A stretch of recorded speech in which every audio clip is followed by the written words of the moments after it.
É um tema que vamos agora analisar com a ajuda de Vasco Rato, professor universitário. Muito bom dia, obrigada pela presença. Como é que podemos olhar para esta diferença de palavras? Neste caso, Marco Rubio agradeceu aos Estados Unidos, disse que não fazia perguntas quanto à utilização da base das lajes. No entanto, o governo tem uma posição diferente.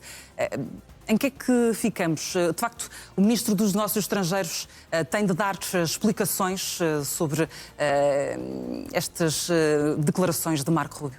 Tem, parece-me que sim.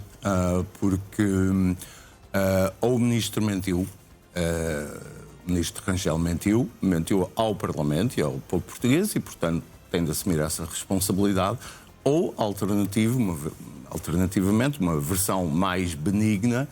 O que Portugal fez foi expressar o seu apoio a uma eventual investida no Médio Oriente, mas depois seguiu-se o processo normal. Ou seja, Rubio e Rangel podem estar a referir-se a tempos diferentes e, se assim for, não há uma contradição.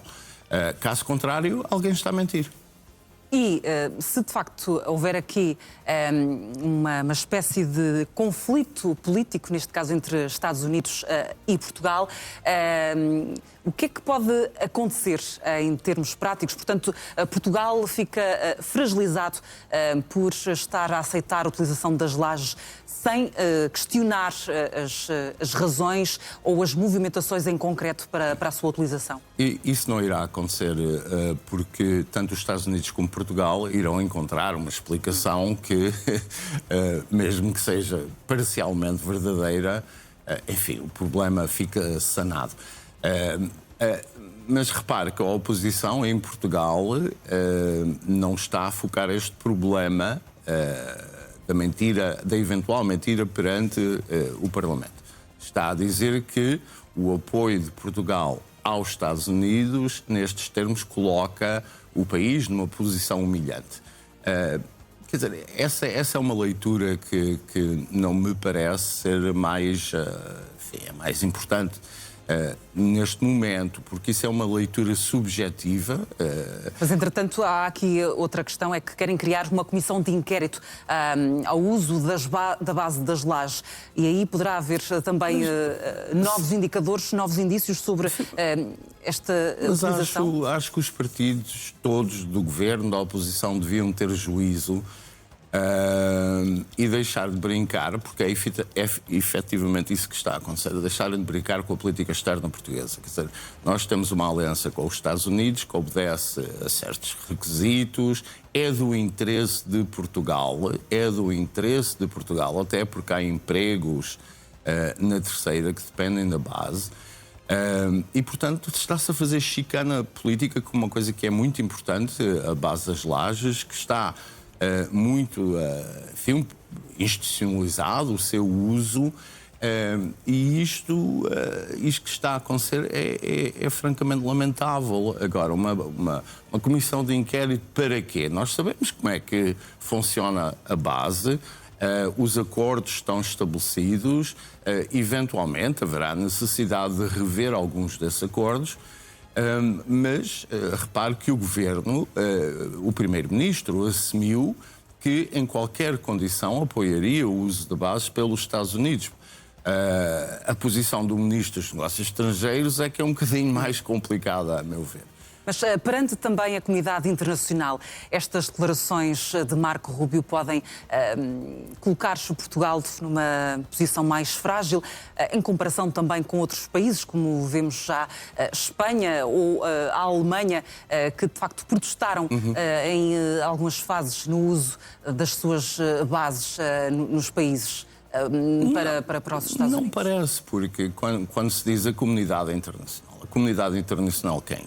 A China, a Rússia, a Costa do Marfim, a Suazilândia, quer dizer, exatamente quem? Vamos lá ver, nós temos uma relação com os Estados Unidos, uma aliança com os Estados Unidos, é conhecida e toda a gente, essa comunidade internacional, sabe como é que estas coisas funcionam.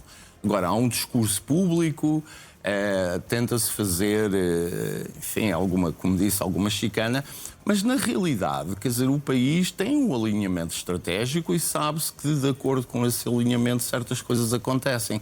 A posição de Espanha que refere, vamos lá ver, a posição de Espanha é justamente aquilo que não se deve fazer, que é uma posição ditada por mercearia política interna. Quer dizer, Sánchez assumiu esta posição, não porque está particularmente preocupado com o futuro do mundo ou coisa que se pareça, mas tem uma coligação a manter porque quer manter-se no poder numa altura em que está sitiado por todo lado. Muito bem, vamos também mudar de tema.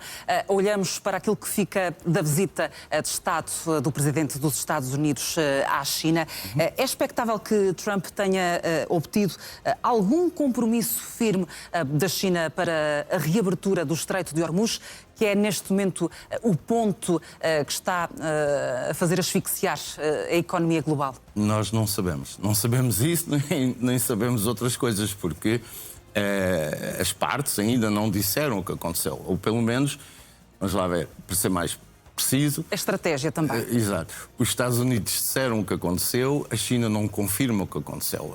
Mesmo numa coisa tão simples quanto a venda dos aviões, ainda carece de confirmação por parte da China.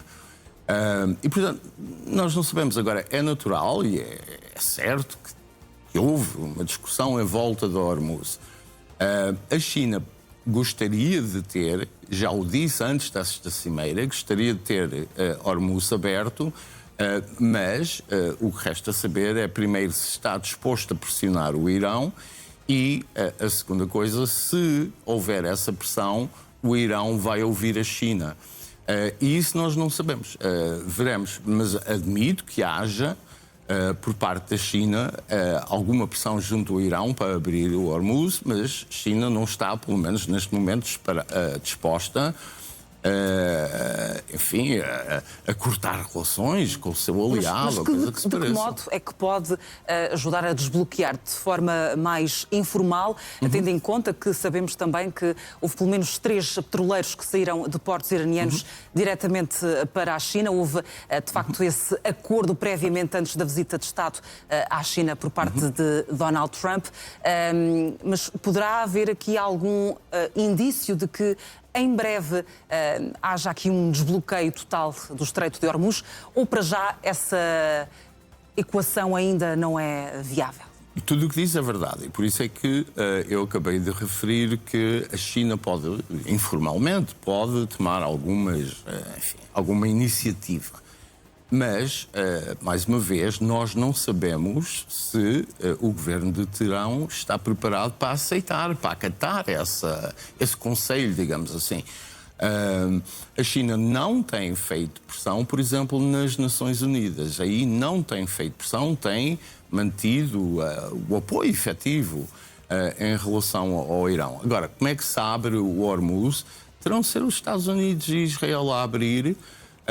E eu acho que é o que vai acontecer nos próximos dias, uma nova investida militar, uma nova Acredita tentativa. nessa possibilidade de que a via do diálogo não seja concluída e que, de facto, avance para operações militares? Não há diálogo. Quer dizer, as iniciativas que estão a ser apresentadas são iniciativas, tanto da parte americana como da parte iraniana, que sabem que o outro lado não vai aceitar. E, por conseguinte, não há, de facto, diálogo. E não há diálogo porque o problema não é só Hormuz. Hormuz está ligado à questão nuclear, está ligado às sanções, está ligado aos ativos congelados e, portanto, faz parte do pacote, digamos assim. E até poderia haver um acordo sobre Hormuz, mas depois embate nas outras questões. E, portanto, o que temos aqui, na prática, é um impasse militar, pelo menos neste momento, um impasse diplomático e, por conseguinte, as coisas já estão assim há mais de um mês, não podem continuar. Eu acho que os Estados Unidos o que agora irá fazer é, mais uma vez, uma nova investida militar para ver se desbloqueia a situação. Conseguirá ou não, nós não sabemos, mas não resta, de facto, não resta alternativa senão o uso da força novamente. Há também aqui outra questão que parece que Donald Trump terá alterado, pelo menos de posição, que tem que ver com a questão do programa nuclear do Irão, que estabeleceu um prazo de 20 anos. Até antes tinha sido mais rígido, a dizer que, de facto, que não aceitava, que queria o fim total do programa nuclear. Agora já avança com a possibilidade de um prazo de 20 anos. É já uma abertura para, de facto, haver um acordo ou negociações para esse fim? Ele já avançou com esse prazo, depois recua no prazo, quer dizer, nós não...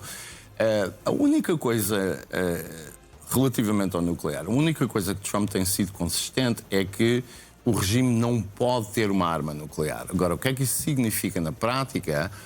Não sabemos, porque isso pode significar que o regime pode continuar a enriquecer o urânio para fins pacíficos, para fins civis, mas pode também significar que os americanos querem simplesmente impossibilitar o enriquecimento do urânio. Portanto, nós não sabemos, quer dizer, costuma dizer-se que o diabo está nos detalhes, e neste caso uma solução a 20 anos, uma eventual solução a 20 anos, tem muitos problemas. Desde logo é um acordo pior do que aquele que foi, a ser assim, seria um acordo pior daquele que foi estabelecido por Barack Obama e que Trump tanto criticou na altura. Falamos também de Vladimir Putin, que vai ser recebido já na próxima semana na China, um encontro que acontece dias depois deste encontro com Donald Trump, também em Pequim. Qual é que é a importância desta visita? Vai ser uma visita muito rápida, mas há aqui detalhes importantes que devem ser coordenados entre a China e a Rússia. Em quê, em concreto? É uma visita que Moscou diz ser de rotina. Mas o que é que rotina significa no que diz respeito ao relacionamento entre a Rússia e a China? Putin está numa situação crescentemente difícil na Ucrânia. E, seguramente, uma das questões que será tratada é justamente essa. As opções, que tipo de apoio é que a China poderá dar a um eventual acordo. Portanto, o futuro da Ucrânia seguramente está ali na primeira linha das discussões. A segunda questão inevitável é a questão energética, porque com esta situação no Médio Oriente, a dependência da China em relação à Rússia é maior. Putin tem, obviamente, um interesse em exportar o seu petróleo e gás, porque muitas vezes quando nós dizemos que a China vai buscar o seu petróleo ao Médio Oriente, ou grande parte, isso é verdade, mas há uma coisa mais importante do que o petróleo, que é o gás. E o gás não está a chegar à China, enquanto a China continua a ter reservas ainda para alguns meses de petróleo. Agora, quem é que pode resolver o problema chinês do gás? É a Rússia, também um grande produtor de gás natural. E, portanto, estas duas questões serão claramente as que estarão em cima da mesa. Agora, o que não se pode esperar é que haja uma ruptura entre a China e a Rússia. Xi Jinping diz, e com razão, que se trata de um relacionamento firme, de uma parceria estratégica muito importante para os dois países, e isso irá continuar.